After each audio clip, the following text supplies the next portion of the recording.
채권보이 시작하겠습니다. 저는 진행자 이지혜 기자이고요. 사실 채권이라는 콘텐츠를 전문적으로 하는 채널은 채권부이 저희가 유일합니다. 그런데 채권부이 식구님들이 이렇게 성향을 분석을 해봤거든요. 이런 거 좀 깨달았습니다. 우리 채권부이 식구님들은 자신의 인생이나 투자에 대해서 정말 지속 성장하는 그런 노력을 기울이시는 분들이구나라는 걸 느낄 수 있는 데이터가 참 많습니다. 그렇다면 지금 당장은 아니라도 이후에 열심히 콘텐츠를 보고 공부하시고 실전 투자 전략에 응용하신다면 결국은 성공 이루시겠구나, 성공하시겠구나 이런 생각, 이런 확신을 가지게 됐습니다. 저희 채권부인은요 항상 이런 점에 주안점을 두고 있습니다. 뭐냐면 영양가 있고 맛 좋은 고기를 잡을 수 있는 방법을 알려드리려고 최선의 노력을 하고 있는데요. 채권부인은 항상 여러분의 투자와 그리고 인생을 응원합니다. 자, 이번 주 그리고 앞으로 계속 이제 3월 FOMC 대기하고 있잖아요. 현지 시간으로 19일에서 한 20일 정도 일정이 예정되어 있는데 그 전까지 경제 지표, 특히 물가 지표 나오는 거는 잘 보셔야 됩니다. 그런 부분에 저희가 신경 써서 오늘도 전해드릴게요. 왜냐하면 3월 이제 점도표가 공개되잖아요. 이 점도표에 상당 부분 좀 영향을 미칠 거라는 그런 분석이 있어서 봐야 될 것 같습니다. 자, 오늘도 채권 V, 그 채권 공부를 하는 데 있어서 굉장히 중요한 콘텐츠인 채권 시황 가보도록 하겠습니다. KB증권 박준우 연구원 연결합니다. 연구원님. 네, 안녕하세요. KB증권 박준우입니다. 네, 한 주가 또 시작이 됐습니다. 주말 사이에 좀 잘 쉬셨는지요? 네, 잘 쉬고 나왔습니다. 지난주에 이제 금리가 떨어졌어요. 왜 그렇다고 보시는지 배경을 좀 들어봐야 될 것 같습니다. 지난주 미국 금리가 한 10pp 가량 하락을 했습니다. 미국 10년물 금리의 동향을 좀 살펴보면 연초 이후로 어떤 뚜렷한 방향성을 보이고 있지는 않습니다. 저희는 미국 10년물 금리의 적정 레벨을 4.1에서 4.2% 정도에서 급락을 할 것이다 이런 전망을 가지고 있는데 실제로 연초부터 3.8%대에서 시작을 해서 4.3%까지 올랐다가 최근엔 다시 4% 초반대까지 하락을 한 상황입니다. 그래서 최근에 하락이 어떤 추세 하락이라기보다는 기본적으로는 박스권 등락의 일환으로 좀 해석을 하는 게 바람직하지 않을까 이렇게 기본적으로 생각을 하고 있고요. 지난주 미국 금리의 하락 요인을 그래도 좀 살펴보자면 서비스 인플레이션이 낮아질 것이라는 기대가 크게 작용했다고 생각합니다. 먼저 첫 번째로는 ISM 서비스업 지수가 발표가 됐습니다. 서비스업 PMI는 대표적인 심리 지수죠. 그런데 예상치보다 조금 부진했습니다. 대표적인 하위 항목 중에 하나가 지불 가격 지수입니다. 기업들이 어떠한 서비스를 제공을 할 때 들어가는 투입 비용이 어떠한지를 어떤 설문으로 표현한 것이라고 보시면 될 것 같은데 그 지불 가격 하위 지수가 전월보다 대폭 하락한 현상들이 관찰이 됐습니다. 미국 경제에서 지금 문제가 되는 부분이 서비스 인플레이션이 지금 낮아지지 않고 있는 부분들이 연준의 기준금리를 좀 가로막는 요인으로 작용을 하고 있는데 최소한 심리 지표에서는 그런 부분들이 조금 꺾이고 있다라는 부분들이 첫 번째로 확인이 됐습니다. 그리고 지난주에 여러 가지 고용 지표가 발표가 됐었는데 그중 하나가 졸트라고 하는 고용 보고서였습니다. 이 졸트 보고에서 제가 주목하는 데이터는 자발적 이직을 의미하는 이 퀴이라고 하는 데이터입니다. 퀴 비율이 최근에 2.1%까지 하락을 했습니다. 이 자발적 이직이라는 것은 언제 많이 하냐면 많은 근로자들이 이직에 자신감이 있을 때 일하려는 사람은 많지 않고 혹은 능력 있는 사람은 많지 않고 그 사람들을 구하려는 사람들이 점점 많아질 때 이직 욕구가 많이 높아진다고 볼 수 있잖아요. 자발적 이직자들이 많은지 적은지를 가지고 향후에 임금 상승률이 높아질지 낮아질지를 판단을 하게 됩니다. 보통 저희가 이직을 하게 되면 임금을 깎아서 가는 경우들보다는 임금을 높여서 가는 경우들이 많기 때문에 그런 부분에 착안해서 임금 상승률의 선행 지표라고 저희가 보통 해석을 하고요. 짙은 파란색 선으로 표기된 퀴트 비율이 ECI라고 하는 고용 비용 지수, 임금 상승률의 일종입니다. 이런 임금 상승률 지표에 한 2개 분기 정도 선행하는 모습들이 관찰이 되는데 이 퀴트 비율이 빠르게 하락한 부분은 향후에 임금 상승률이 낮아질 것이라는 기대감을 불러일으켰다라고 볼 수가 있겠습니다. 임금 상승률을 말씀드린 이유는 임금 상승률이 결국 서비스 인플레이션과 연관이 있기 때문에 그렇습니다. 서비스 업종이라는 것은 사람이 직접 노동력을 제공을 하는 서비스들이 대부분입니다. 어떤 서비스의 인플레이션이라고 하는 것은 임금이 얼마나 비싼지 결국 임금을 투입을 해서 노동력을 투입을 해서 어떤 상품을 제공하는 거기 때문에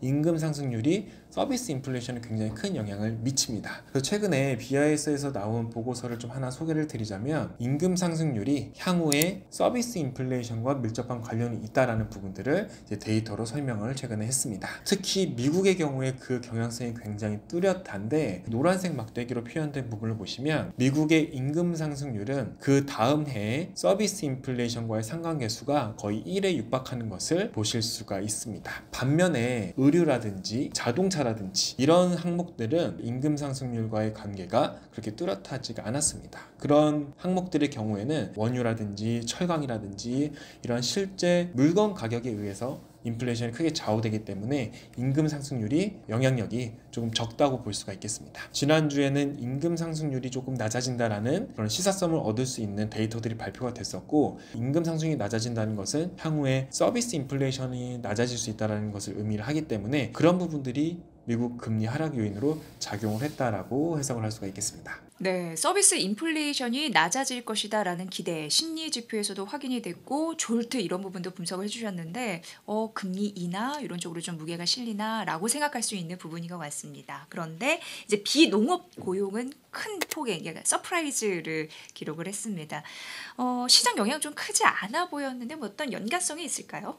지난주 금요일날 미국 비농업 고용이 발표됐는데 예상치는 18만 건이었고 발표치는 27만 5천 건이었기 때문에 큰 폭으로 예상치를 상회를 했습니다. 그런데 시장 영향은 그렇게 크지 않았거든요. 금리가 한 1bp 정도만 움직였습니다. 2월달 고용자 수는 예상치를 큰 폭으로 상회를 했지만 사실 1월달 발표됐던 지표가 더 큰 폭으로 하향 조정이 되어버렸습니다. 그래서 사실은 그날 금리는 1bp 정도 하락을 했거든요. 그래서 최근에 여러 고용 지표들을 포함해서 경제 지표들의 특징은 되게 수정이 굉장히 빈번하고 그 폭이 굉장히 큽니다. 굉장히 경제 판단의 불확실성이 큰 것이고, 그렇기 때문에 연준 입장에서도 여러 데이터들을 몇 개월 연속으로 확인하고 싶다는 기조가 이러한 영향에도 큰 영향을 받고 있다고 볼 수가 있겠습니다.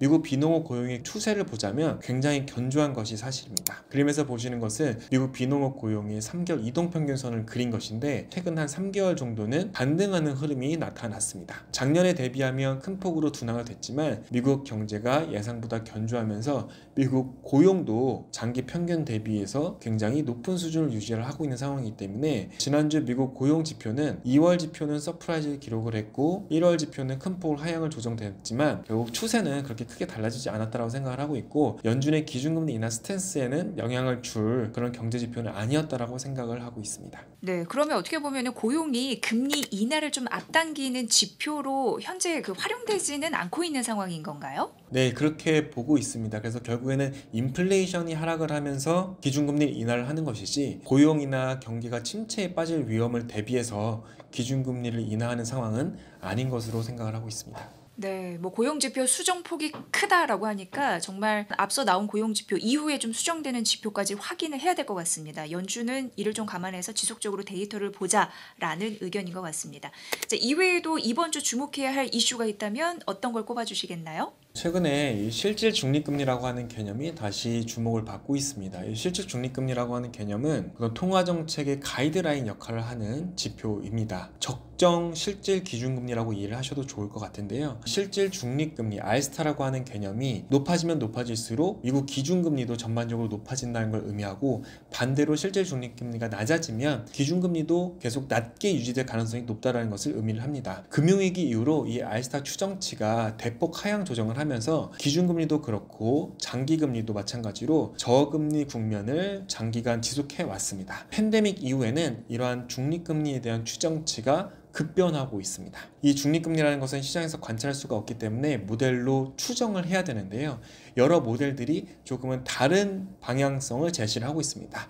그런데 최근까지 데이터를 조금 업데이트를 해보면 지금까지는 그래도 팬데믹 이후로 중립금리가 상향 조정됐을 가능성이 조금 더 높게 점쳐지고 있는 상황입니다. 실제로 이 중립금리가 더 높아진다라고 하면 기준금리가 생각보다 덜 긴축적이라는 의미로 해석할 수가 있고요. 또 다른 한편으로는 기준금리 인하를 하긴 할 건데 적정 레벨이 높기 때문에, 예를 들면 적정금리가 과거에는 2%였다라고 하면 지금은 3%에 가깝기 때문에 기준금리 인하의 폭이 작아질 수 있다라고도 해석을 해볼 수가 있습니다. 특히 중요한 것은 지금 시장이 생각하는 이 중립금리 추정치가 가파르게 상향 조정되고 있다는 점입니다. 미국의 프라이머리 딜러들, 증권사라고 생각하시면 됩니다. 증권사들이 중립금리 추정치가 어느 정도인 것으로 생각을 하는지 서베이를 한 결과인데, 보시면 팬데믹 이후로 가파르게 상승하고 있는 모습들이 관찰이 되고 있습니다. 결국 시장이 생각하기에 이 중립금리가 높아졌다고 생각을 하면 기준금리 전망치도 상향 조정이 되고 시장금리도 큰 폭으로 내려오기가 힘든 상황이 당분간 지속될 것으로 전망을 하고 있습니다. 그래서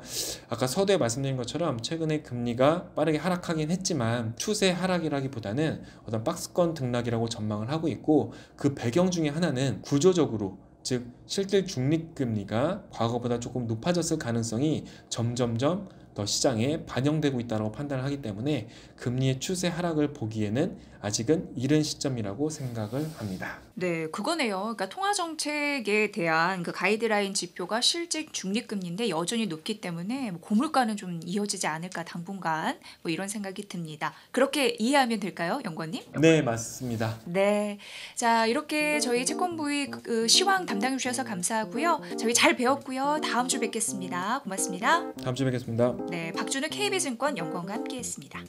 네, 채권부 이번 주는요, 여러분께 도움이 될 만한 ETF 전략을 쭉 소개를 해드립니다. 이 부분 끝까지 좀 시청해 주시면 좋을 것 같고요. 그리고 채권부의 식구님답게 오늘도 내일도 자신의 성공을 위해서 투자하고 노력하는 채권부의 식구님들 되시길 응원하겠습니다. 저희 채권부도 이번 주 열심히 활동해 볼게요. 여러분을 응원합니다.